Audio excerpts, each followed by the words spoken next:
Stillness. It can nourish your soul, not with a bang, but with simple breaths that make you whole. Growth won't arrive suddenly like a lightning flare. It's soft, quiet, like a whispered prayer. You don't really prepare for it. It's not like a guest. Stillness brings questions. It's more like a test. We can blame the world and what's out the door, but once the mirror flips, it's harder to ignore. It shows us a part of ourselves, the part we leave behind while we're busy chasing our dreams with a frantic mind. The part that needs validation and uses a little manipulation. The part that calls for self-love, time, and grace. The part that needs stillness, a quiet place.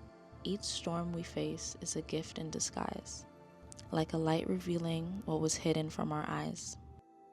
The light doesn't show our weaknesses, just our blind spots. And once you see it, you could avoid crashing into the rocks.